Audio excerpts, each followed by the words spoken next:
ini Bapak sebelum nanti dijawab, saya perlu tambahkan sedikit ya, yang terkait dengan kriteria miskin. Tahu nggak kriteria miskin itu? Tadi sempat disinggung saya, tapi belum Ustaz Fawaid belum jelas kriteria miskin itu berapa, katakan berapa ribu sih orang itu dikatakan miskin. Tadi beliau hanya menyampaikan kalau punya penghasilan, kemudian dengan tanggungannya sekalian. Nah ini menurut paling tidak memang mungkin dari Basnas belum menentukan ya kriteria miskin itu berapa sih orang yang dikatakan miskin. Tapi kita mengambil argumen dari Bank Dunia. Paling tidak ini berarti seluruh dunia orang yang dikatakan miskin kalau penghasilan per orang ini per kepala, kalau penghasilannya di bawah $2. Berapa $2 Pak?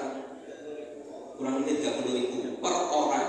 Jadi per orang kalau penghasilannya kurang dari $2 itu masuk ke dalam kategori miskin yang ekstrim.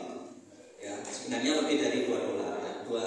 2,15 itu sudah masuk miskin ekstrim. Jadi sehingga kita bisa, mudah-mudahan ini banyak panitia sehingga nanti bisa tanya lah dia itu kategorinya miskinnya itu seberapanya gitu. Jadi ditanya itu dengan tanggungannya sekalian. Kita nanti bisa kalkulasi penghasilannya berapa, dia kategorinya benar-benar miskin sekali atau miskin yang menengah gitu kan, ada kategori lagi nanti.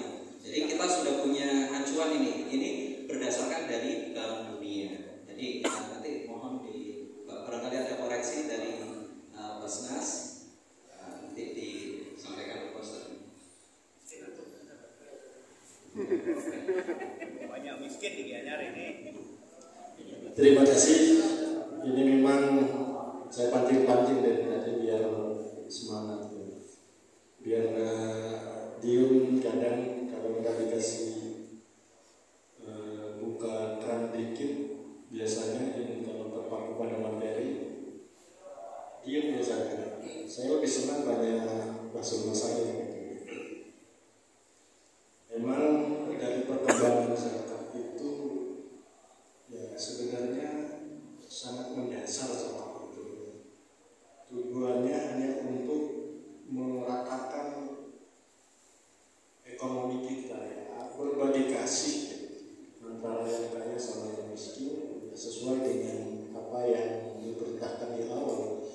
Karena banyak ketidakadilan dalam sisi orang kaya dan fakir, maka Abu Bakar sama Umar bin Khattab marah, sehingga yang menentang zakat dianggap kafir, dibunuh, ya juga Umar bin Khattab begitu juga. Tapi sekarang gimana? Sudah aman, damai, tinggal melaksanakan. Ya kita tinggal kesadaran diri sebenarnya. Perbedaan pandangan ulama, apa yang disampaikan Ustaz siapa tadi? Ustaz Qaudar itu memang itu salah satu solusi terhadap perjalanan hukum Islam ya ketika mengalami kendala. Kalau memang diri kita ini sudah yakin mazhab Syafi'i yang cukup berhati-hati, ya ikut mazhab Syafi'i, pakai bahan pokok. Tapi kalau memang waduh ini saya sudah masih di perjalanan, masih macam-macam lah kegiatan, sibuk, dikasih solusi sama Hanafi. Ya akhirnya dikiaskan, dianalogikan, karena Hanafi ini terkenal dengan ahlul ra'yi. Itu harus logis dulu, harus ini, karena hukum ini diterapkan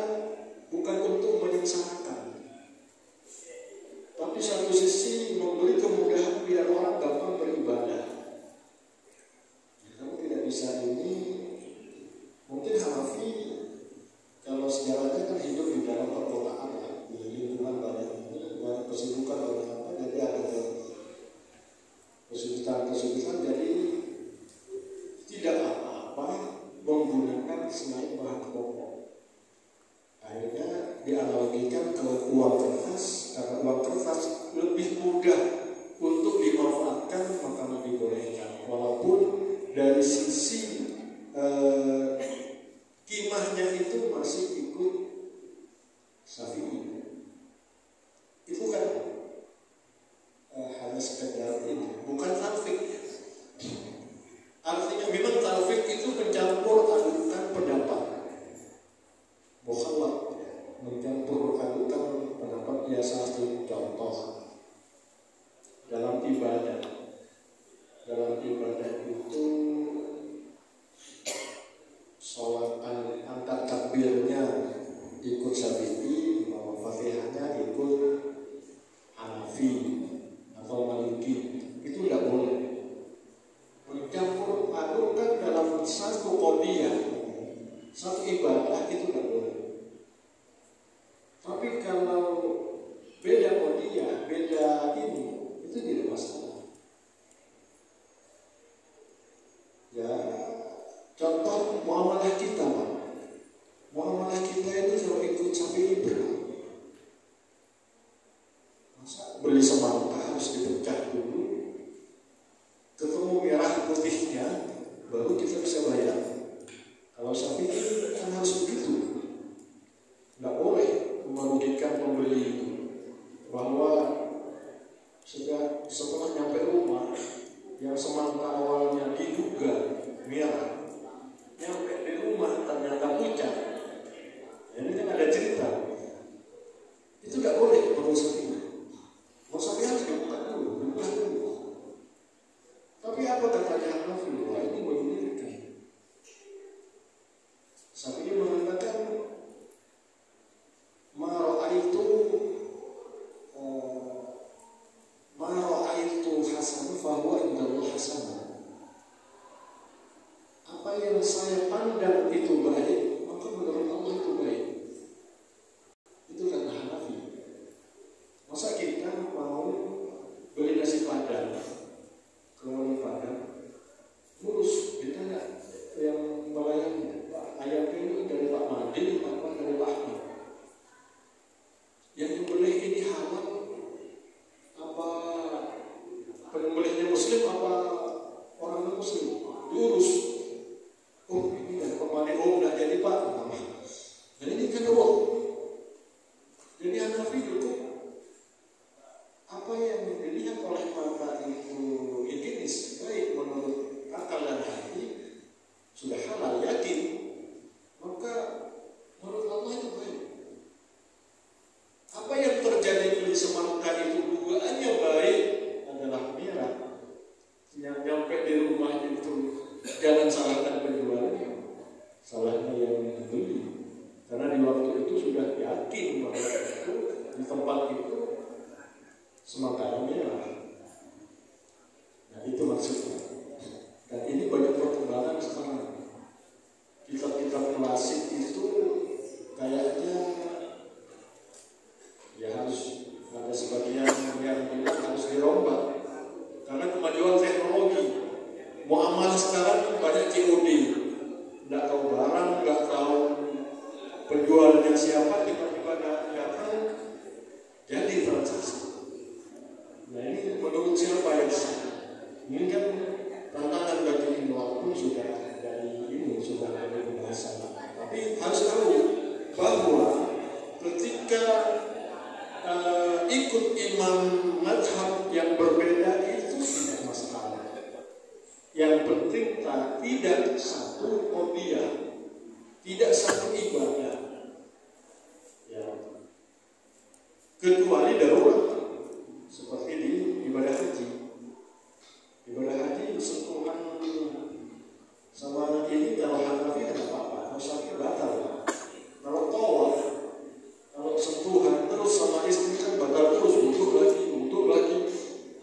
Nah, itu dimudahkan. Jadi menurut Imam Hanafi yang boleh Maliki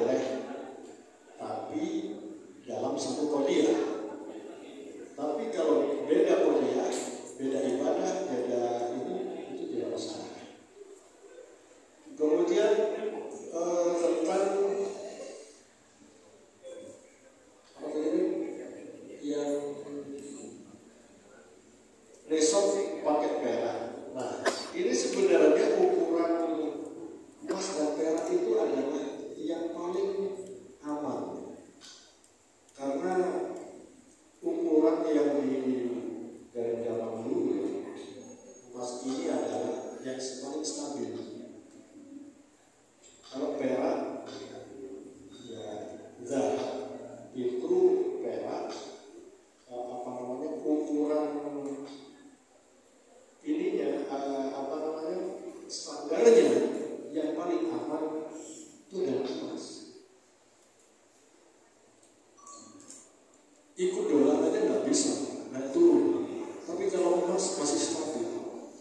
Makanya ulama memberi rujukan untuk standarisasi pengukuran zakat emas karena emas itu selalu stabil, naik turunnya sedikit. Nah, itu menjaga kerawanan. Kalau perak masih belum teruji ininya, tapi sepakatnya para ulama tetap emas yang dibuat ukuran. Ini bukan berarti mau kepingin murah untuk gampang berzakat apa enggak, tapi untuk menjaga kestabilan nilai terus ini naik turunnya harga, naik turunnya nilai mata uang itu ya. Kemudian yang ditanyakan lagi kepada Ustaz Zainal itu tentang apakah boleh kami menerima zakat kemudian apakah boleh memberi zakat lagi. Ya ini memang banyak seperti itu. Karena kewajiban zakat itu adalah personal. Kewajiban zakat fitrah itu ini berbicara zakat fitrah. Per orang sejak lahir itu sudah diwajibkan zakat fitrah. Jadi ketika ada orang miskin mau kemudian diberi beras sama muzaki, jadi itu tidak masalah, memang haknya. Tapi kemudian mau dibuat zakat lagi ke orang lain, tidak masalah juga, karena itu termasuk menyucikan dirinya sendiri. Tapi kalau memang sudah nggak punya, yang miskin ini, yang fakir apa miskin ya, mau ini hanya cukup untuk dimakan, yang dikasih muzaki hanya dikasih 1 kampil 5 kilo, ini cukup untuk dimakan aja, nggak wajib zakat. Ya, kalau nggak ada nggak wajib. Dipaksa untuk cari hutanan, ya nggak bisa. Apa namanya? Yang namanya sudah nggak punya. Tapi sekarang rata-rata begini. Kemarin saya ada cerita. Ini cerita dari Basnas. Basnas ini dapat bantuan dari pusat. Sekian sak, 4.000 sak. Ada salah satu UPZ yang mempraktekkan. Maksudnya begini. Dari Basnas dapat 300 sak. Ini satu keluarga dikasih dua.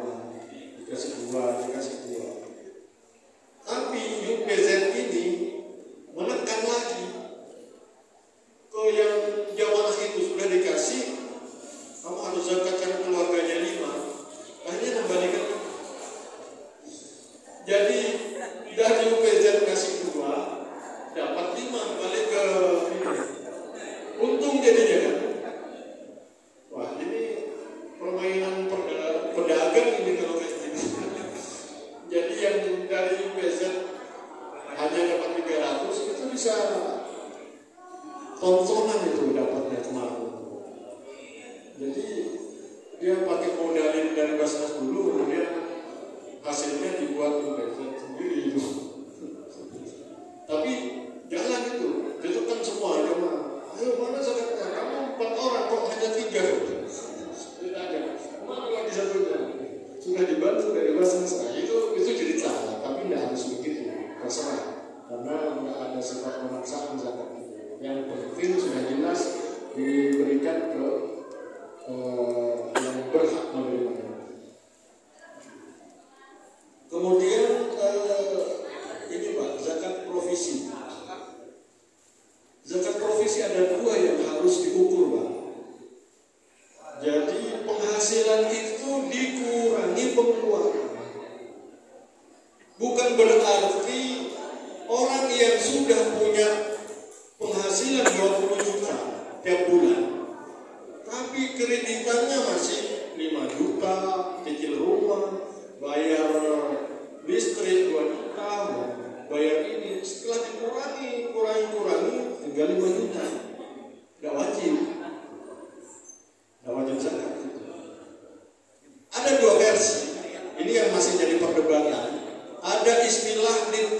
berutuh. MUI ini mengatakan fatwanya harus nitung. Tapi Basnas berbeda sama Basnas. Ini berutuh. Maksudnya berutuh begini. Sudah bersih dikurangi, serat-serat dikurangi, tinggal itu sudah senilai dengan 85 gram setahun, itu harus dizakati. Tapi kalau masih dikurangi hutannya banyak Pak, itu hanya ya gaya-gayaan aja lah umpamanya. Kayak tadi Bapak ini sudah dikasih zakat, ternyata gelangnya banyak, ternyata gelangnya hanya mas-masan, bukan mas asli. Itu ya mungkin sama lah. Gajinya 50 juta, ternyata hutan rumahnya, hutan ininya banyak.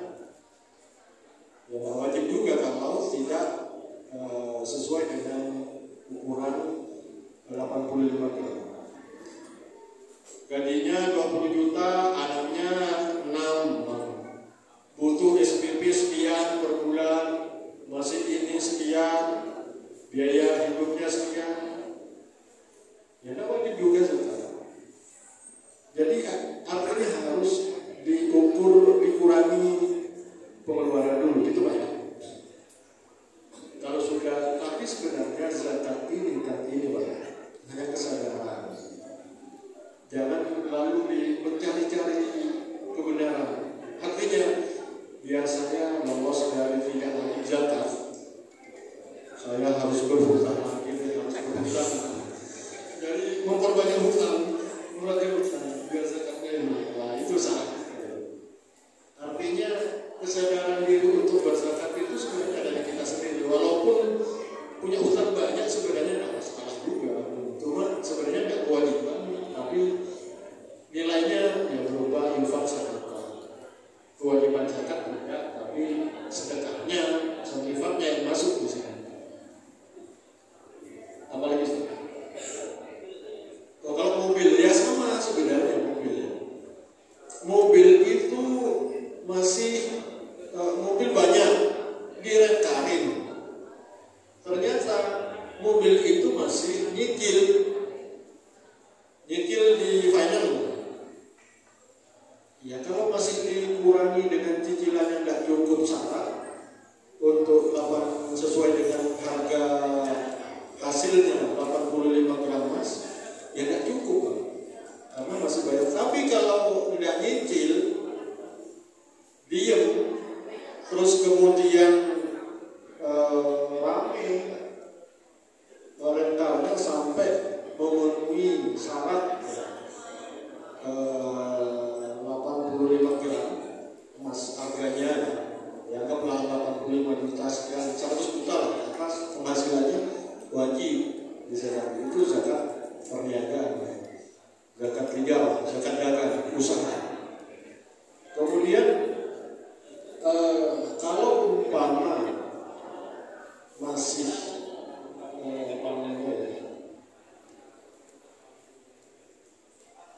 pengeluaran banyak tidak wajib, itu kurangnya. Ya saya kira itu. Untuk nisab emas Pak, emas murni apa? Emas ini ada dua versi. Ada emas yang memang sengaja dibuat investasi, ada yang sengaja juga tapi sambilan dibuat hiasan. Sebenarnya emas yang dibuat hiasan, yang nempel sama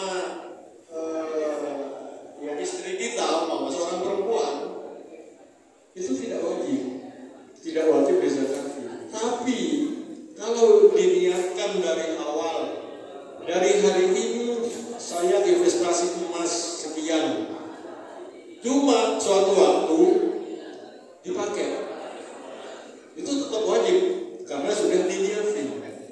Tapi kalau hanya punya beberapa aja, kemudian tunjuk utang itu hanya sekedar untuk biasa, tidak wajib dizakati.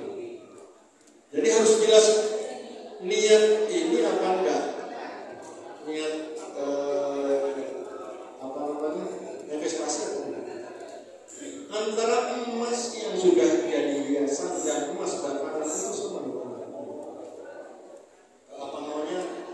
nilai